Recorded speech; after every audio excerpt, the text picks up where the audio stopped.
salue dans le précieux nom de Jésus. Bonjour à vous. Grande est ma joie de vous présenter ce dernier numéro d'Exomate pour cette semaine.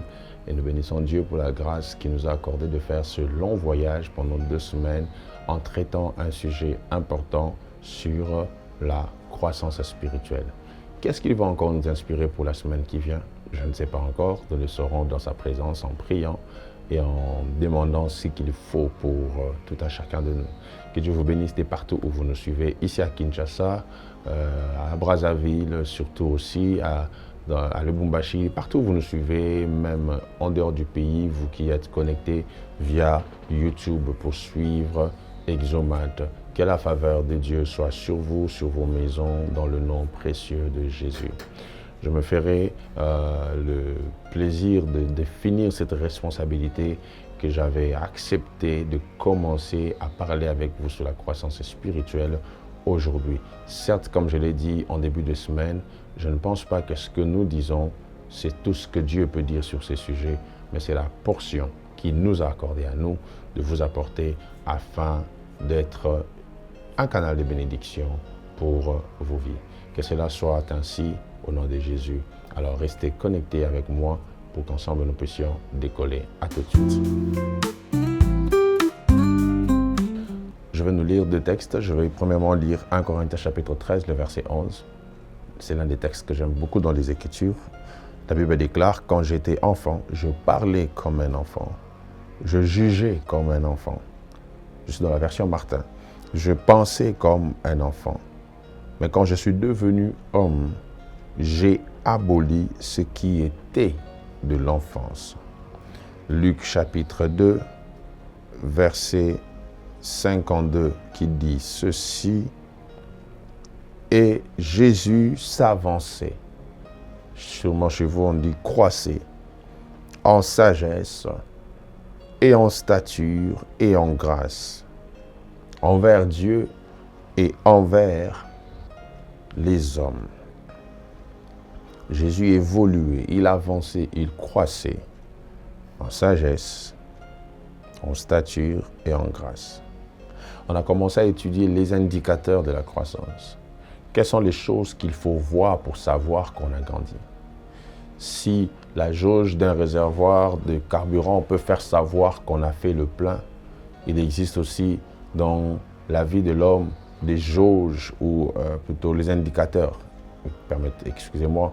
Si l'indicateur peut faire savoir si vous avez fait le plein ou non, il y a aussi des indicateurs dans la vie qui font savoir si vous évoluez ou non. Et parmi ces indicateurs, j'ai commencé par parler du changement de vie. Quand vous voyez quelqu'un changer de vie, alors là, vous pouvez savoir qu'il a grandi.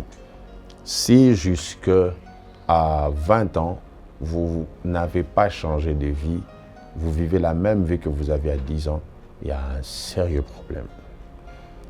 La deuxième des choses qui indique la croissance, que vous êtes en train de grandir, c'est le changement de valeur et de priorité. J'espère que vous l'avez entendu. Changement des valeurs et de priorité. Savez-vous qu'il existe ce qu'on appelle l'échelle des valeurs? Je ne veux même pas entrer dans ça. Mais vous devez savoir que partant de l'échelle des valeurs, les enfants et les adultes n'ont pas les mêmes priorités. Un enfant peut changer un billet de 100 $ pour s'acheter des bonbons. Mais un adulte ne peut pas le faire parce qu'il a des priorités. Les priorités d'un enfant ne sont pas importantes. Les priorités d'un enfant n'ont pas assez de valeur. Ainsi, la Bible parle dans Galates 4 d'un héritier enfant et d'un héritier fils. L'héritier enfant, je l'ai dit ici, lorsque dans l'actionnariat d'une entreprise, on met le nom d'un enfant, il faut nécessairement qu'il y ait un fils susdit, celui qui va aider la gestion de ses biens qui reviennent à cet enfant. La gestion des actions, voilà, qui reviennent à cet enfant. Et là, un fils est censé avoir les mêmes priorités que Dieu. C'est ce qui fait que dans le spirituel, il y a une différence entre l'enfant et le fils. Et sachez que cette différence n'a rien à voir avec le nombre d'années passées dans une église, rien à voir avec le nombre d'années passées à côté d'un pasteur. Ainsi, on a aujourd'hui des églises où les priorités de Dieu ne sont plus les priorités de l'église. C'est même un indicateur de la croissance dans une église. Quand ce qui préoccupe Dieu devient préoccupant pour vous. Voici, je vais faire un petit exercice de vous donner un certain ordre de priorité que l'on doit constater chez un homme mature ou chez une femme mature. Quelles sont les choses que l'on peut voir ou que l'on doit voir en vous pour que l'on dise que vous êtes mature? 1. Dieu. Votre première priorité, c'est Dieu. Celui qui grandit fait de Dieu sa première priorité. Les anglophones disent God first. Dieu doit être au devant de tout. Dieu doit être avant tout. Vous devez mettre Dieu en avant-plan, en toute chose. Si Dieu n'est pas une priorité, il n'est pas invité. Dieu doit être avant tout. Dieu doit être avant tout. Si vous ne savez pas mettre Dieu en avant, c'est que Dieu n'est pas là. J'aime souvent dire, quand Dieu n'est pas à sa place, Dieu ne cherche pas à avoir une place, Dieu cherche à avoir sa place. Et quand Dieu n'est pas à sa place, peu importe la place que tu lui donnes, ça ne compte pas. Je reprends ça, Dieu d'abord, God first. Au commencement, Dieu. Dieu d'abord. Tout commence lorsque vous savez donner à Dieu sa place. Dans l'ordre de priorité après Dieu, la deuxième des choses qui vient, c'est la famille. Ah oui, certaines personnes se disaient sûrement que j'allais parler de l'église parce que je suis pasteur. Non. Après Dieu, c'est la famille.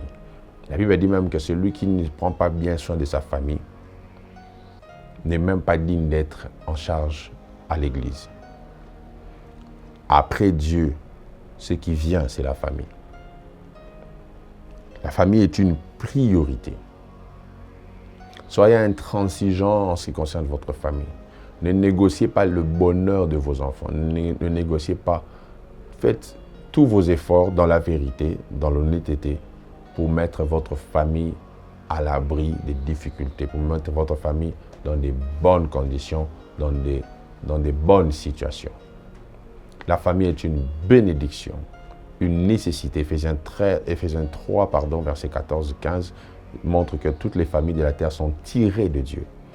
Et celui qui ne prend pas bien de sa famille est maudit. Et ainsi, la troisième priorité, c'est l'Église. Déjà, si vous vivez avec ces trois priorités, vous verrez que vous n'aurez même pas le temps de faire certains péchés, car ces trois éléments vont tellement vous occuper que vous aurez moins de temps pour aller vous amuser avec des amis qui ne fréquentent pas l'Église, pour aller vous amuser avec des gens qui ne sont pas dans votre cercle familial. Vous aurez moins de temps de distraction à cause de ce focus. Et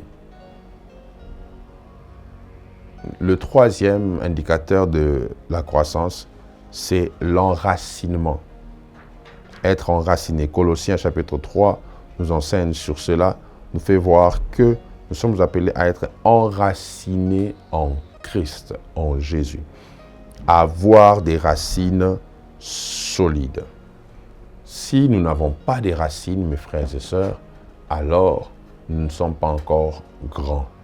L'enracinement est l'image de la stabilité, de la stabilisation de notre vie chrétienne. Celui qui est enraciné en Jésus ne peut pas perdre la foi, passez-moi le terme, bêtement. Parce qu'il y a eu un problème entre un frère et une sœur, il cesse de prier? Non. Parce qu'un être cher est mort, il cesse de prier? Non. les racines que vous avez en Jésus vous solidifient pour l'avenir en lui.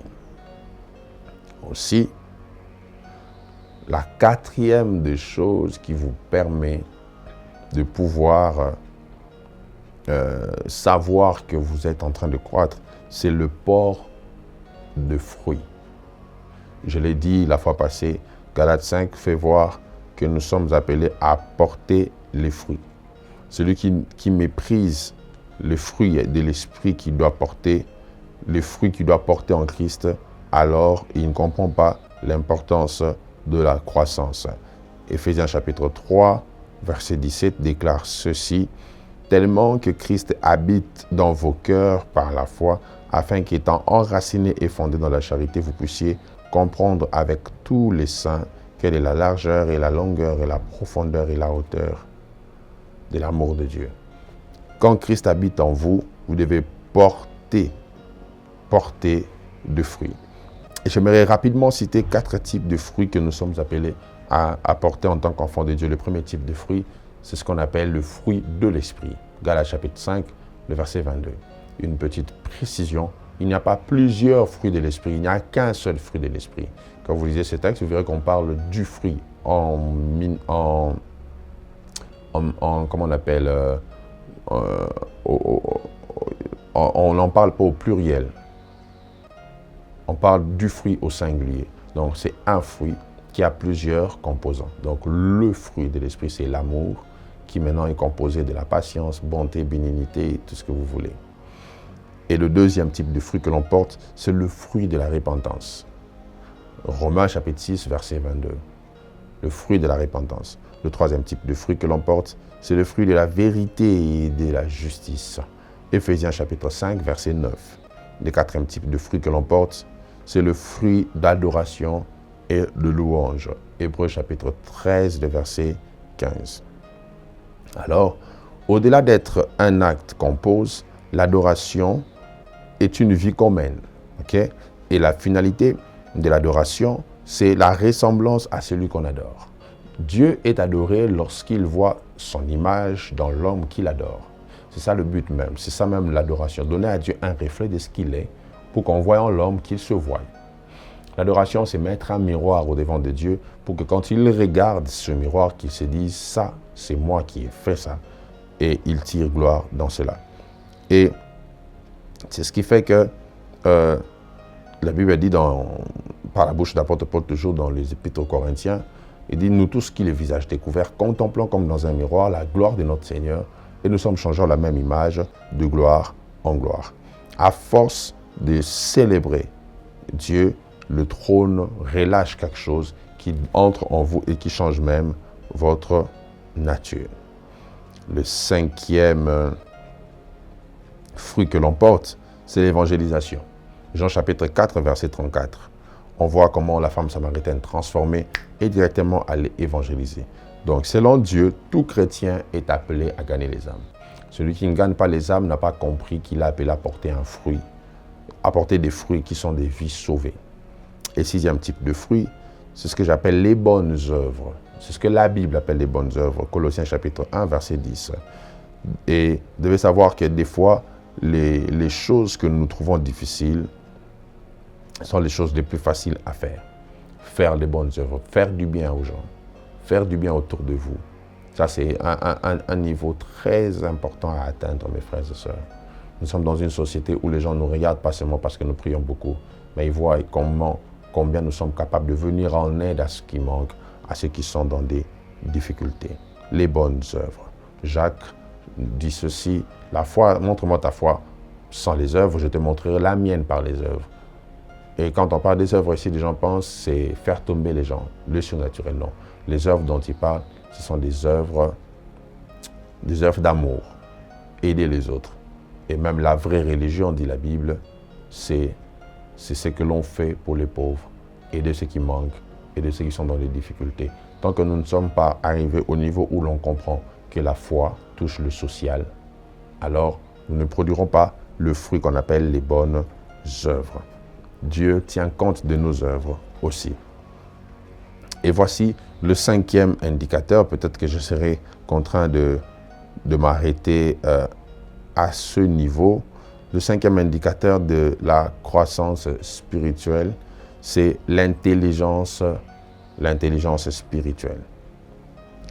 L'intelligence spirituelle. Colossiens chapitre 1, le verset 9 déclare ceci. C'est pourquoi depuis le jour que nous avons appris ces choses, nous ne cessons point de prier pour vous et de demander à Dieu que vous soyez remplis de la connaissance et de la connaissance de sa volonté en toute sagesse et intelligence spirituelle. Savez-vous qu'il existe une intelligence spirituelle? Une intelligence des choses de l'esprit, des choses spirituelles. Tout le monde n'a pas l'intelligence des choses spirituelles. Il y a des ceux à qui Dieu fait donc grâce d'avoir l'intelligence des choses spirituelles. L'intelligence des choses de l'esprit est l'un des grands indicateurs de la croissance spirituelle.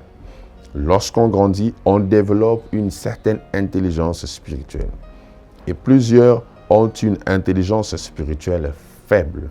Voilà pourquoi vous n'arrivez pas à faire certaines choses comme elles doivent se faire. Sachez, est-ce que vous savez que la faiblesse de votre intelligence spirituelle peut être un frein à plusieurs actions de Dieu en vous? Lorsque votre intelligence spirituelle est faible, l'action de Dieu peut être et va même être ralentie en vous. Pourquoi nous sommes tous chrétiens, mais nous ne manifestons pas Dieu à la même dimension? Parce que nous n'avons pas tous la même intelligence spirituelle. L'intelligence spirituelle est très capitale et très importante. L'intelligence spirituelle, c'est quoi? C'est simplement la compréhension des choses de l'esprit, la compréhension du monde de l'esprit. Et cette intelligence fonctionne au travers d'un carburant qu'on appelle les dons ou les charismes. Vous savez, l'utilisation d'un couteau, je vais chuter par là, dépend de la formation de son utilisateur. Quelqu'un d'autre va utiliser ça dans l'art culinaire pour faire la cuisine. Et quelqu'un d'autre sait comment manier un couteau pour tuer. Pour une mère, comme je l'ai dit, elle a appris à préparer avec le couteau, mais pour un militaire, le couteau sert à tuer. Donc, c'est la même arme, mais l'utilisation change à cause de l'utilisateur.